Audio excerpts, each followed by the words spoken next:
masyarakat di Pati itu terpicu oleh satu statement atau satu narasi dari Sudewo, Bupati Pati itu, yang mengatakan ya hadirkan aja 5.000 sampai 50.000 silahkan untuk menentang dan ini tidak akan ada perubahan. Nah, maka masyarakat bergerak, masyarakat menuntut, atau masyarakat ingin mengambil alih otoritas yang diberikannya kepada penguasa untuk diambil alih. Maka tuntutannya adalah Bupati mundur.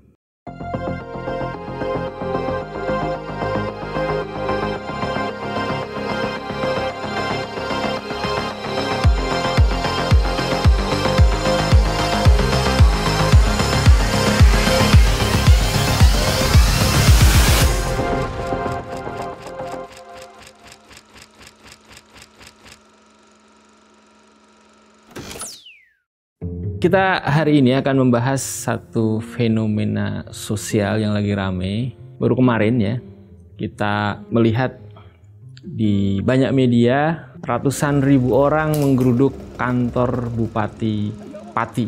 Ya.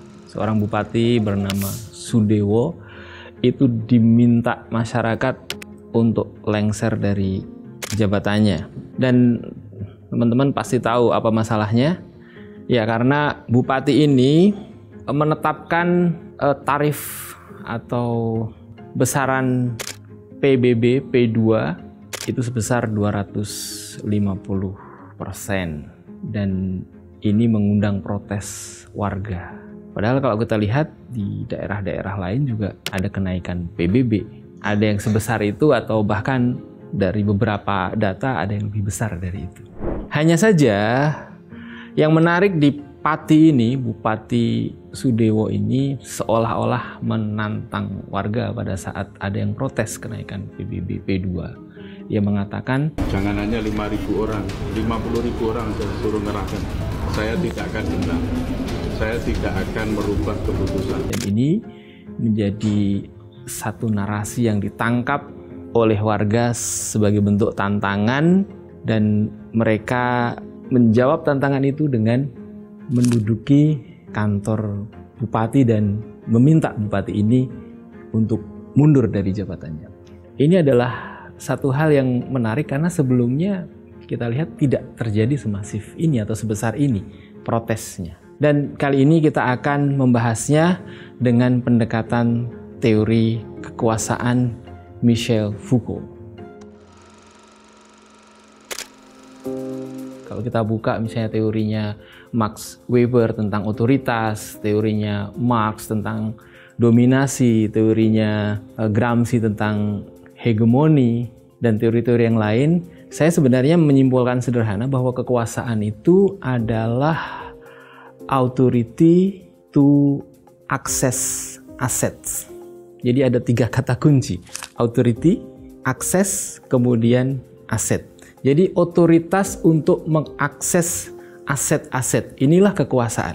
Jadi ketika penguasa itu ingin mengakses, mendapatkan keuntungan dan lain-lain dari aset-aset yang ada, dari pemiliknya yang dikuasai, maka ini yang disebut sebagai kekuasaan. Sederhananya begitu. Misalnya kita punya tanah atau kita punya uang, kita berbelanja, itu kan bagian dari aset. Penguasa misalnya mengambil pajak dari situ. Nah, ini adalah akses. Nah, ketika dua-duanya ini memaknai sebagai sebuah kewajaran, memberikan asetnya, itu yang disebut sebagai kekuasaan. Nah, di titik inilah Michel Foucault mengatakan bahwa kekuasaan ini tidak hanya berjalan secara fisik, artinya tidak hanya sekedar berjalan dalam konteks hukum, kemudian kekuatan fisik berupa militer dan lain-lain seperti paksaan, tapi kita harus melihatnya secara integral, secara sistemik, bahwa dibangun juga narasi-narasi sehingga proses otoritas atau wewenang untuk mengambil aset atau memanfaatkan aset atau mengakses aset ini berjalan, itu digunakanlah narasi-narasi. Foucault mengatakan bahwa knowledge is power. Jadi dibuatlah narasi, misalnya kalau Anda mengikuti saya maka Anda akan aman. Kalau Anda mengikuti saya maka Anda akan sejahtera. Nah, narasi-narasi ini yang dibangun. Seperti halnya kalau kita lihat bagaimana pajak itu dinarasikan sebagai instrumen pembangunan. Baru-baru ini kita juga mendengar ketika Anda membayar pajak maka Anda seperti berwakaf, Anda berinfak. Itu adalah bangunan-bangunan narasi. Dan menurut Michel Foucault, kekuasaan itu dibangun tidak hanya dari satu pihak, tapi kedua belah pihak. Jadi pihak yang menguasai dan pihak yang dikuasai. Ketika pihak yang dikuasai menganggap itu wajar, itu normal, terjadilah kekuasaan itu. Ini yang disebut oleh Michel Foucault sebagai governmentality.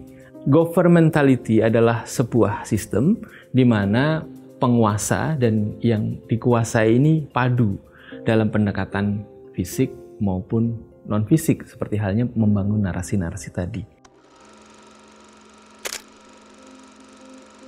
Kalau kita lihat fenomena ini, kan di daerah-daerah lain juga sebenarnya PBB P2 ini naik gitu. Tapi kenapa yang rame itu di Pati gitu ya, bukan daerah-daerah lain?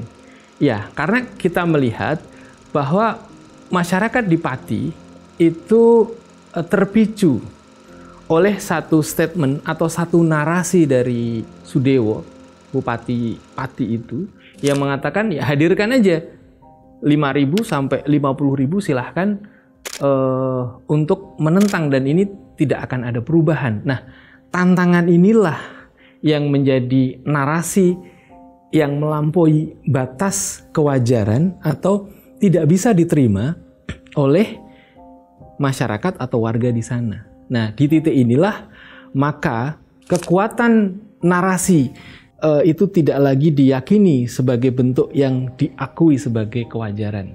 Maka masyarakat bergerak, masyarakat menuntut, atau masyarakat ingin mengambil alih otoritas yang diberikannya kepada penguasa untuk diambil alih. Maka tuntutannya adalah bupati mundur. Jadi kalau dalam konteks teori kekuasaan Michel Foucault, kekuasaan itu dinamis. Jadi dia bisa berubah dari satu fase ke fase berikutnya, tergantung sekuat apa narasi itu berjalan. Ketika narasi ini dianggap wajar, normal, maka kekuasaan bisa saja berjalan.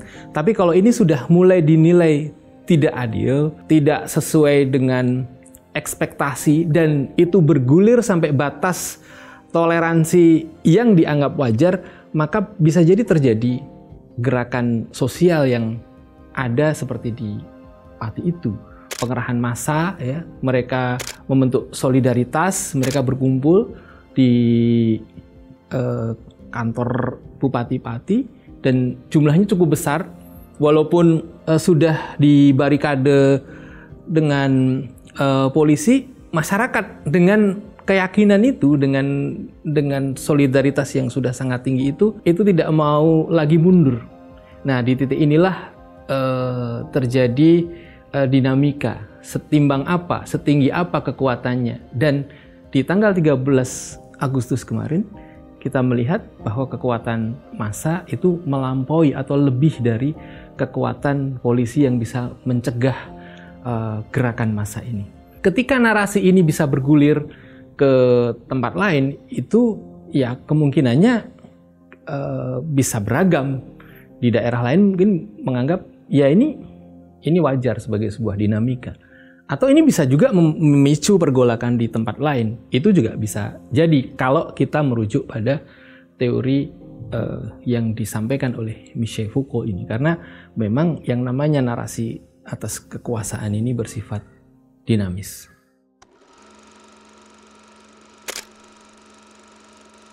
Kalau kita buka literatur kesejarahan Islam, ada satu tokoh namanya Ibnu Khaldun. Ibnu Khaldun ini dia mengabdikan dirinya banyak di daerah Tunisia. Jadi sebenarnya ada kemiripan tempat ya, di mana Michel Foucault ini juga pernah mengajar di Tunisia selama beberapa tahun. Saya belum menemukan korelasi secara historis hubungannya, tapi Ibnu Khaldun ini hidup di abad ke-14, sedangkan Michel Foucault ini di abad ke-20, jadi terpaut sekitar 6 abad. Tapi narasinya mirip, di mana Ibnu Khaldun juga mengatakan bahwa narasi atau pengetahuan atau knowledge itu akan menjadi sebuah kekuatan.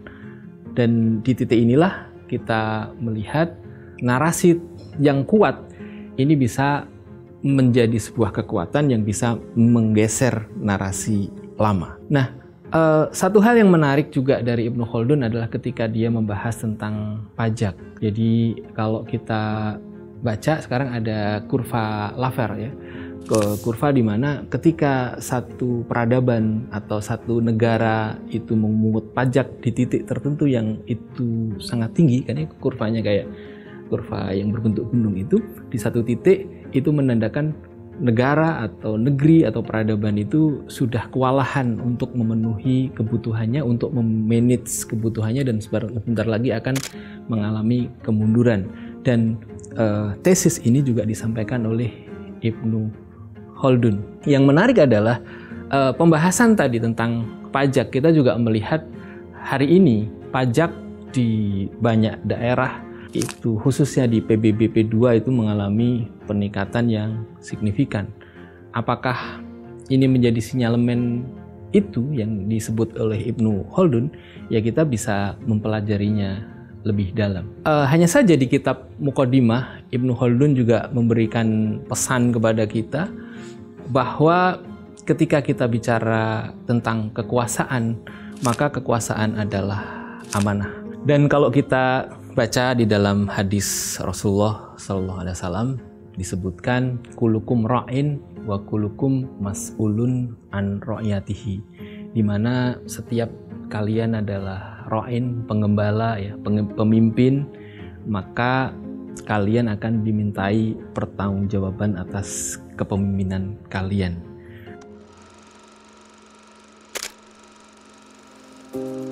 Kalau kita lihat di dalam perspektif Islam, kita bisa menilai bahwa kekuasaan itu amanah, seperti yang tadi disebutkan oleh Ibnu Khaldun, dan harus dimanfaatkan sebesar-besarnya untuk melaksanakan amanah itu dengan kebaikan, karena itu nanti akan dimintai pertanggungjawaban. Sebagaimana juga kalau kita lihat di dalam teks literasi Islam bahwa politik atau siasah itu bermakna riasah su'unil ma'al ummah. Jadi pengelolaan atau pelayanan atas problematika umat. Jadi bagaimana proses melayani umat ya, dari masalah, dari kebutuhannya, dan itu tercukupi. Itu dalam konteks politik. Dan kalau kita melihat hari ini, kadang-kadang itu bertolak belakang, di mana seolah-olah kekuasaan itu kadang-kadang dilihat sebagai bentuk dari kekuatan yang mengeksploitasi, yang mengambil alih aset masyarakat dengan pengaruhnya tadi. Gitu. Seperti halnya kita lihat, tentunya pajak yang tinggi ini dirasakan masyarakat yang sekarang juga situasi ekonominya tidak mudah. Ini tentu bertolak belakang dalam konsep itu. Dan perlu kita kembalikan bahwa politik di dalam Islam adalah bagaimana cara mengurusi kemaslahatan umat agar mereka sejahtera, agar mereka itu bahagia. Misalnya kalau kita buka dalam kitab Nizamul Hukmi fil Islam, di sana disebutkan masyarakat juga tidak tinggal diam, dia akan mentaati pemimpinnya ya, yang menerapkan aturan-aturan yang benar tadi, dan melakukan muhasabah lil hukam, atau melakukan koreksi ketika ada kesalahan dari penguasa. Jadi ada dua sisi yang berjalan di sini. Dari sisi penguasa menjalankan amanah untuk mengurusi rakyatnya, dan rakyat mentaatinya, dan kemudian kalau ada kesalahan dia memberikan koreksi. Nah, Dua hal ini saya kira akan menjadi checks and balance ya. Dua hal ini akan menjadi keseimbangan di dalam tata masyarakat sehingga terjadi kesejahteraan dan kebaikan. Dan ini kalau kita lihat dalam sejarah Islam begitu panjang kisah pada masa Umar bin Abdul Aziz misalnya. Di masa itu tidak ditemukan lagi mustahik zakat misalnya. Jadi zakat terkumpul dengan luar biasa dan negara tidak lagi bisa mendapatkan siapa nih yang harus diberikan karena begitu besarnya aset yang dimiliki oleh negara pada saat itu dan masyarakat adil, makmur, sentosa sehingga tidak ada yang membutuhkan lagi karena tingkat taraf ekonomi dan kesejahteraannya sudah mencukupi. Ini adalah satu cerminan bagi kita bahwa begitulah seharusnya kekuasaan, begitulah seharusnya kepemimpinan. Dia memberikan pelayanan sepenuhnya kepada masyarakat sehingga masyarakat tidak ada yang tidak puas. Masyarakat tidak ada yang kemudian protes. Karena apa? Karena segala masalahnya diselesaikan, segala kebutuhannya dipenuhi. Ini adalah sebuah tantangan bagi para pemimpin, para penguasa memberikan pelayanan yang terbaik bagi rakyatnya dan model pelayanannya ini tentu adalah pelayanan dengan cara yang terbaik sehingga tidak ada masyarakat yang protes, tidak ada masyarakat yang terzalimi, masyarakat hidup dalam keadilan, kemakmuran, kesejahteraan di dunia dan di akhirat.